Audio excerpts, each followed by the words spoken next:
नमस्कार, स्वागत है आपका डॉक्टर साहिब में और मैं हूं आपके साथ रिया। आज हमारे साथ मौजूद हैं डॉक्टर बीके चौधरी। डॉक्टर साहिब पटना पीएमसीएच में एसोसिएट प्रोफेसर रेस्पिरेटरी मेडिसिन है, साथ ही जाने माने फिजिशियन भी है। डॉक्टर साहिब, स्वागत है आपका हमारे चैनल में। शुक्रिया। आज हम सर से जानने की कोशिश करते हैं कि सीओपीडी ये जो समस्या है ये क्या है और ये कैसे शुरुआत होती है इसकी। सीओपीडी एक्चुअली एक छोटा शब्द जिसको एलैबोरेट करें, क्रॉनिक ऑब्स्ट्रक्टिव पल्मोनरी डिजीज़, मतलब कि सांस की नली का रुकावट, सांस की नली के रुकावट। आस्थमा जैसे दम्मा हमने बताया कि सांस के लिए चिपक जाती है लेकिन रिवर्सिबल होती है, उसी तरह से COPD chronic obstructive lung disease या पल्मोनरी डिजीज़ जो होता है वो सांस की नलियाँ चिपक जाती हैं लेकिन पूरी तरह वो खुल नहीं सकती हैं। ऐसी स्थिति में ऑक्सीजन अंदर जमा होता चला, पूरी तरह बाहर कार्बन डाइऑक्साइड निकल नहीं पाता है और पेशेंट का फेफड़ा में हाइपर इन्फ्लेशन होता है, चौड़ा हो जाता है, बड़ा हो जाता है। तो ऐसी परिस्थिति में पेशेंट का जो छाती होता है वो उसकी चौड़ाई और लंबाई बढ़ जाती है, तो देखने में बड़ा लगता है, उसका लुक बिल्कुल अलग होता है और वो ये रिवर्सिबल नहीं। तो ब्रोंकियल आस्थमा से इसमें डिफरेंस ये है कि यूजुअली 40 साल के बाद होता है और सबसे महत्वपूर्ण ये है कि इसका कारण, एक बहुत बड़ा कारण जो इंडिया में पूरे वर्ल्ड में वो स्मोकिंग में है। मतलब स्मोकर्स आस्थमा बोल सकते हैं इसको। स्मोकिंग कई प्रकार का होता है। आपको सिगरेट पीते हैं लोग, बहुत लोग बीड़ी पीते हैं, बहुत हुक्का पीते हैं और अब कई पेशेंट ऐसे भी आ रहे हैं जिसमें कोई हिस्ट्री नहीं है स्मोकिंग का लेकिन उसको सीओपीडी हो गया। खासकर माताएं बहनें जो पुराने ज़माने में खाना बनाती थी चूल्हे पे, उसको बायोमास कहते हैं, गोबर या गोईठा का जला के वो खाना बनाती थी, तो वो स्मोक भी इनहेल कर रही थी, उससे भी फेफड़ा उनका डैमेज हो गया और ऑक्सीजन अंदर आने की कैपेसिटी घटती चली गई, तो ये सीओपीडी हो गया। उसी तरह से कई और भी कारण हैं, जैसे एक वंशागत भी होता है, अल्फा 1 एंटीट्रिप्सिन डेफिशिएंसी होती है, उसमें भी फेफड़ा टूट टूट के चौड़ा हो जाता है, बड़ा हो जाता है, सांस के लिए चिपक जाती है। लेकिन ब्रोंकियल आस्थमा से डिफरेंस ये कि आस्थमा रिवर्सिबल होता है, मतलब कि उसकी सांस की नली चिपकी लेकिन वो खुल गई। इसमें कि चिपक जाता है, जितना थोड़ा खुलता है पूरा नहीं खुल पाता है। ये बहुत बड़ा डिफरेंस है। अगर एक जो जैसे लोग, बहुत सारे लोग आजकल सिगरेट पी रहे हैं, तो ये लोग बचाव किस तरीके से कर सकते हैं?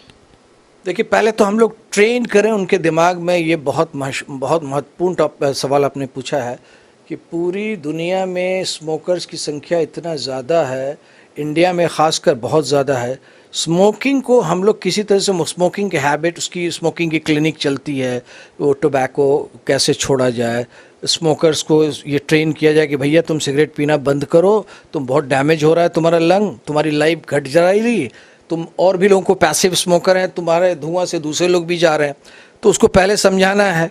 दूसरा है कि उसको ऑल्टरनेट देना है, जैसे उसको निकोटीन का एडिक्शन हो गया है, तो निकोटीन की वजह से उसको मन में उसको डिप्रेशन होगा अगर अचानक छुड़वाइएगा, तो उसका रिप्लेसमेंट आ गया है। उसको हम लोग कहते हैं nicotine replacement therapy, NRT.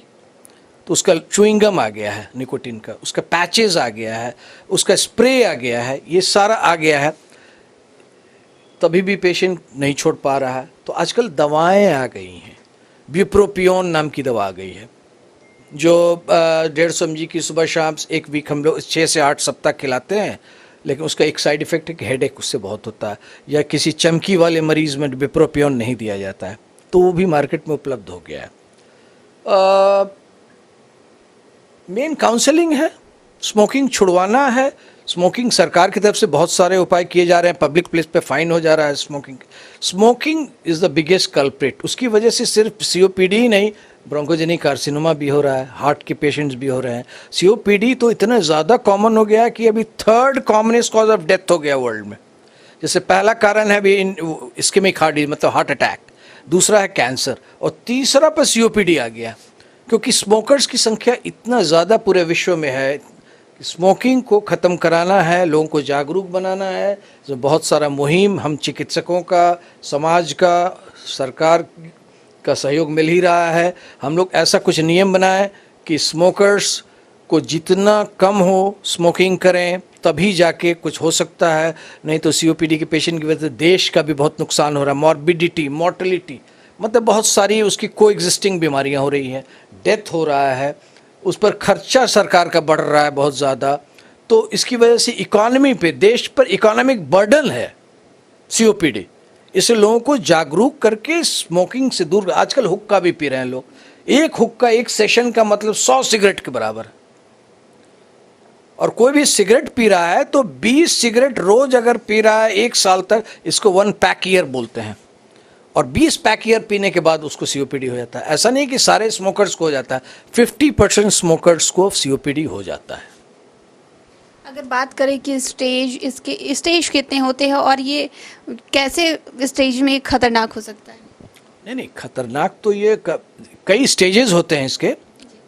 4 stage होते हैं सीओपीडी के। स्टेज होता है एक माइल्ड, एक मॉडरेट, एक सिवियर, एक वेरी सिवियर। तो ये परिभाषित किया गया है, मैथमेटिकल उसका कोई गेन है।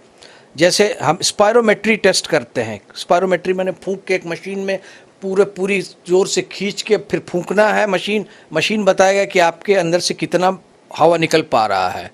तो इसको FEV1 कहते हैं, force expiratory volume in first second, और फोर्स वाइटल कैपेसिटी।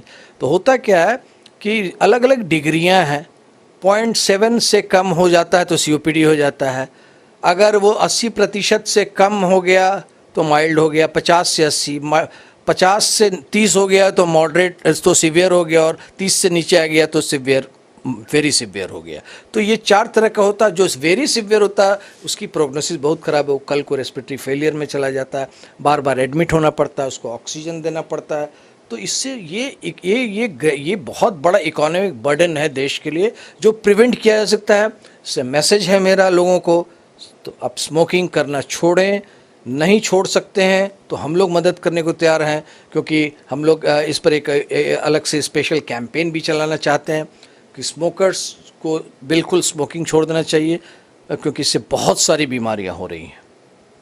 तो आखिर में हम इलाज के बारे में बात करना चाहेंगे कि अगर इस सीओपीडी के मरीज का इलाज कैसे किया जाता है और इलाज क्या है? सीओपीडी के पेशेंट का मोटा मोटी वही देखिए, इसमें बेसिक बात यह है कि सांस की नलियाँ चिपक गई, उसको खोलना है तो ब्रोंकोडायलेटर देंगे, खुलने की दवा देंगे। इन्हेलर इसमें भी देते हैं, कई प्रकार का इन्हेलर देते हैं। और अगर मान लीजिए कि अगर उसका रिकरेंट अटैक है, इसको एक्यूट एक्सर्बेशन बोलते हैं, उसमें एंटीबायोटिक का कोर्स देते हैं। या कई बार ऐसी ज़रूरत पड़ती है, स्टेज अगर उसके सिवियर हो गया, अगर डिग्री आगे बढ़ गई है, तो ऐसे सिचुएशन में उसको ऑक्सीजन भी देना पड़ता है, हॉस्पिटलाइज बार बार करना पड़ता है। और प्रिवेंशन, उसको कैसे बचें? स्मोकिंग छूटा। दूसरा प्रिवेंशन है, 2 वैक्सीन दी जाती है, एक फ्लू की और एक निमोनिया की। सीओपीडी के पेशेंट का लंग डैमेज हो चुका है, फैल गया है, एम्फेसीमा कहते हैं उसको, या क्रॉनिक ब्रोंकाइटिस हो गई है, तो उसको वैक्सीन देते हैं, एक फ्लू का, एक निमोनिया का। फ्लू का हर साल पड़ता है, निमोनिया का 5 साल पे एक बार पड़ता है। ये बराबर लेते रहना है, उसको समझाना है कि फिज़िकल एक्सरसाइज भी करो, ब्रीदिंग एक्सरसाइज करो, टहलो, स्मोकिंग छोड़ो। लेकिन अगर स्टेज बहुत सीवियर हो गया है तो कई प्रकार के इलाज आजकल, उसके एडवांस्ड इलाज जो जैसे ब्रोंकियल अस्थमा में है, उसी से इलाज इसमें आ गया है कि कई बार इसमें सीओपीडी में लंग ट्रांसप्लांटेशन की नौबत आती है, जिसमें करोड़ों खर्चा होता है, लाखों होता है, जो कि हर लोग तो कर नहीं सकता। या लंग वॉल्यूम रिडक्शन सर्जरी की जाती है। सीओपीडी है क्या, बड़ा फेफड़ा बड़ा हो गया, उसका वॉल्यूम बड़ा हो गया, तो वो वैट सर्जरी, वीडियो असिस्टेड थोरेकोस्कोपी करके एक स्पेशल सर्जरी, जिससे काट के उसको साइज़ को छोटा कर दिया जाता है। जो खर्चा है सभी लोग अफोर्ड नहीं कर सकते हैं। तो या लंग ट्रांसप्लांटेशन होता है, या अगर छोटा छोटा बुल्ला बन गया है तो बुलेक्टमी की जाती है। तो ये सब लोगों के अप्रोच में नहीं, और बहुत खर्चीला है। तो ऐसी परिस्थिति में लोगों को हम अनाउंस ऑफ प्रिवेंशन, जो पहले भी हम बोलते थे, is better than a pound of cure. Smoking छुड़वाएं, लोगों को समझाएं, जागरूक बनाएं, ये सबसे इम्पोर्टेंट है। धन्यवाद डॉक्टर साहब। धन्यवाद। तो आप डॉक्टर बीके चौधरी को सुन रहे थे, जिन्होंने इतनी सारी जानकारी हमारे साथ साझा की है। फिलहाल के लिए इतना ही। चैनल को सब्सक्राइब करें, फेसबुक पेज को लाइक करें। डॉक्टर साहब से आपके और क्या सवाल है, हमें कमेंट कर या मेल के माध्यम से भेज सकते हैं। वीडियो देखने के लिए आपका शुक्रिया।